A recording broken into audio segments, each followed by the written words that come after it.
notícia, né? Vamos trazer um pouquinho de cultura no meio desse desespero todo. A balaiada que ocorreu numa data como hoje, a data principal da balaiada, 1838 e 1841, foi uma das mais intensas revoltas populares durante o período regencial brasileiro. O que é o período regencial? Quando Pedro I foi embora do Brasil, Pedro II só tinha 5 anos. Enquanto ele não alcançou a idade para assumir o trono, Pedro II ficou sendo instruído, tal, era uma criança. E nesse período o Brasil precisou de regência, que é o que o STF faz hoje com o Brasil, né? A regência toma conta de tudo, só que naquela época o regente foi escolhido, tá? E inclusive o regente Feijó foi o primeiro chefe de executivo eleito da história do Brasil. O pessoal fala, não, o primeiro presidente eleito foi o Deodoro e tal. Não, meu filho, não, cara. Não. O regente Feijó lá atrás foi eleito. Tá? Então, ele era como se fosse o presidente, porque Pedro II era uma criança ainda. Quando ele crescesse e atingisse a idade, aí ele sairia, ele retomava o trono. Então, no período regencial, né, que esse período aí, essa foi uma das revoltas mais intensas. À época, o país enfrentava uma instabilidade política, várias tensões sociais. O imperador ainda criança, o Brasil governado pelos regentes. Primeiro teve uma regência trina, depois teve uma regência una com o Feijó. E era difícil, complexo, era um pessoal que estava lá, mas não tinha tanta legitimidade, e as revoltas aconteciam no Brasil inteiro, o pessoal não tinha muita confiança. E além do que, pelo Brasil afora, tinha um monte de gente fazendo merda também. Então lá no Maranhão, as causas imediatas da revolta estavam todas profundamente ligadas à crise econômica causada pela queda no preço do algodão, que era o principal produto de exportação ali da região. As elites agrárias ali passaram a pressionar ainda mais os pequenos agricultores, os vaqueiros, a galera do artesanato, né, que já viviam sob condições de muita dificuldade. Tá? Paralelamente, você tinha todo o povo escravizado, que estava encurralado, tendo que trabalhar mais, tendo que fazer muito mais por causa da crise econômica. E a sociedade daquela época lá, daquele local, não oferecia nenhuma perspectiva de liberdade, de melhoria, era só pressão e, claro, panela de pressão. E aqui tem uma imagem interessante para mostrar para vocês, que é a balaiada. Porra, mas o que é balaiada? Cara, isso aqui é um balaio. Um balaio sendo fabricado que termina assim. Isso é um balaio. E como tinha o pessoal do artesanato também estava envolvido, e tinha um cara que também tinha um apelido de balaio, né? Porque o início da revolta aconteceu no 13 de dezembro de 1838, uma data como hoje, e quando um cara chamado Raimundo Gomes, conhecido como Cara Preta, liderou um ataque na prisão na vila de Mangá do Igará, atual região de Nina Rodrigues, para quem conhece. Hoje a região se chama Nina Rodrigues. E ele foi lá e libertou o irmão dele, libertou outros detentos, né? E esse ato inicial teve um efeito catalisador, reunindo as pessoas que estavam aí em dificuldade, reunindo as pessoas que estavam insatisfeitas, e começou a formar um movimento grande, né, que acabou sendo despertado ali, que misturou o pessoal que estava sendo oprimido junto com a galera marginalizada, junto com os bandidos, todo mundo contra toda aquela administração local. E surgiu alguns outros líderes, né, como o Manuel Francisco dos Anjos Ferreira, que o apelido dele era Balaio, e era um dos líderes principais. Aí você sabe que isso aqui é o balaio. O cara tinha um apelido de balaio e o evento todo virou a balaiada. Não confunda com umas passeatas que tem hoje aí, que é boiolada. Não, é balaiada. Tá? Então, os outros líderes apareceram, tinha o Cara Negra, tinha o Balaio, tinha um outro conhecido como Negro Cosme, era o Negro Cosme, e eles o Negro Cosme é o que liderava os quilombos, o pessoal negro fugitivo. E os balaios, o movimento começou a crescer, e ele não apenas atacavam as fazendas, começaram a atacar as fazendas, começaram a atacar as vilas, começaram a atacar as propriedades pertencentes à galera que mandava no local. Cercaram cidades, cercaram vilas e cercaram uma cidadezinha lá chamada Caxias. Isso foi um marco importante, porque essa vila de Caxias era um ponto central ali no Maranhão, protegida por tropas locais, pela polícia local, pela força de segurança local, liderada por um capitão que era o Sabino. E durante 46 dias, esses revoltosos... O melhor Natal do Brasil é na Havan. Vem pra loja.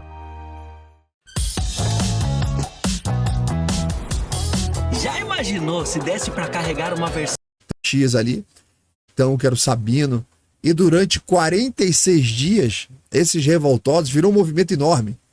Bloquearam os suprimentos e investiram contra a vila de Caxias ali, embora inicialmente meio que desorganizado, né? Que é aquela imagem inicial ali, ó. Vocês estão vendo o pau roncar aqui? Deixa eu ajustar a imagem. Isso. Embora inicialmente meio desorganizado, as forças balaias conseguiram mobilizar um grande número de pessoas e ameaçar ali seriamente o controle das autoridades locais. Eu adoro contar essas histórias do nosso povo, cara. Isso aqui é história do nosso povo, cara. É sensacional você ver o quanto de sacrifício que já teve nessa terra aqui.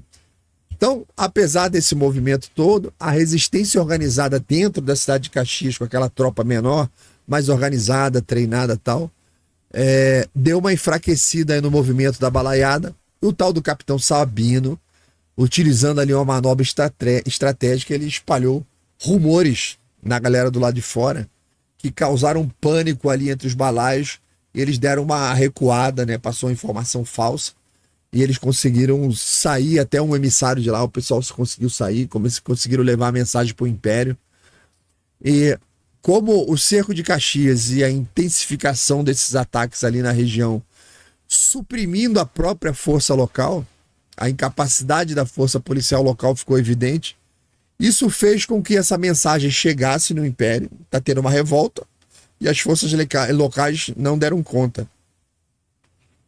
Isso fez com que a capital, lá no Império, nomeasse um tal de Luiz Alves de Lima e Silva, futuro Caxias, futuro Duque de Caxias, para liderar a repressão a esse movimento. Então as tropas imperiais chegaram lá, que você está vendo na imagem aí, e conseguiu abafar tudo, né? Claro, a base de muita porrada, né? Muita morte, muito tiro, muita espadada, e a balaiada foi finalmente esmagada em 1841, mas não sem deixar marcas profundas, porque ele expôs não apenas as tensões sociais que tinha ali no Maranhão, mas também a dificuldade do governo da regência em lidar com essas revoltas e essas desigualdades para manter a estabilidade de um país gigante que ainda estava em formação. E é uma história interessante para você trazer até para o presente, porque mesmo com os motivos, mesmo com os meios, você nunca pode exceder o seu movimento além daquilo que você reclama, além daquilo que você acha injusto. Quando o movimento da balaiada cresceu e começou a atacar tudo em volta, aquilo que poderia ter sido resolvido localmente, com um acordo, um tratado, mudança de condições e tal, atraiu a atenção do Império, que teve que chegar lá e abafar com tudo, restaurar a força pública. Aí você tem que pensar, imagina, você é um fazendeiro na época, você é um comerciante, os caras lá destruía tudo, pegava tudo, dentro daquela revolta. Claro que tem N situações dos dois lados, ao mesmo tempo os caras eram massacrados, eram maltratados, trabalhava demais, um monte de injustiça acontecia também, que fomentou a revolta.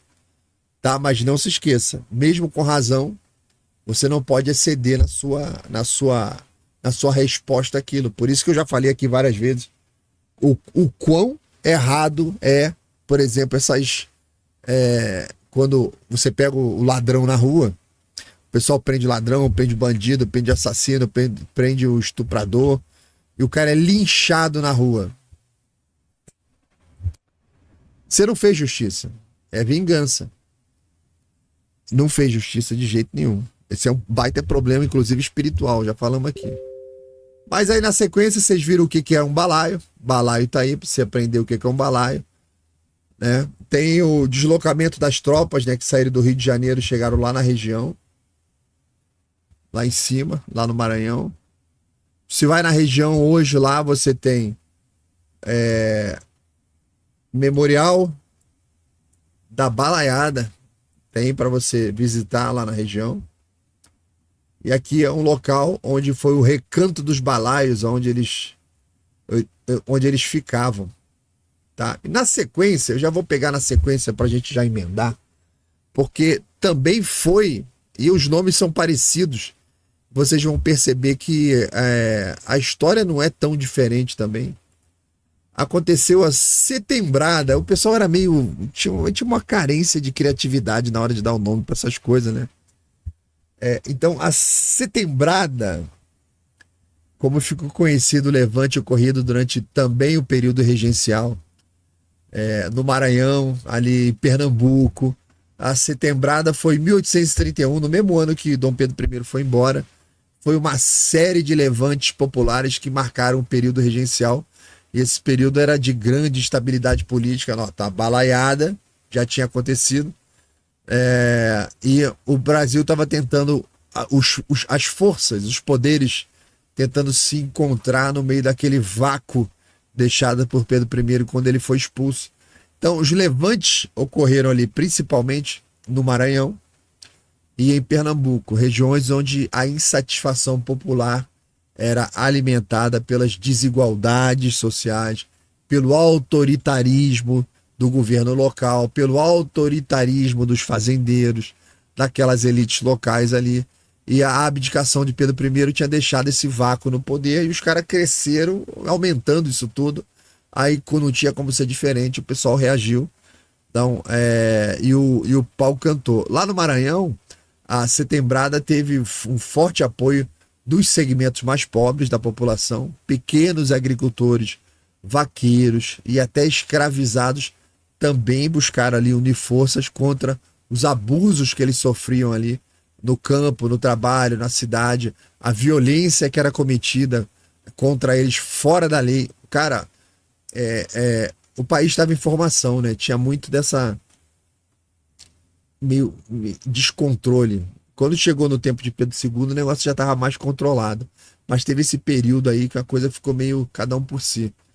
Então, as queixas iam desde impostos altos demais até a falta de representação política e violência e esse tipo de coisa.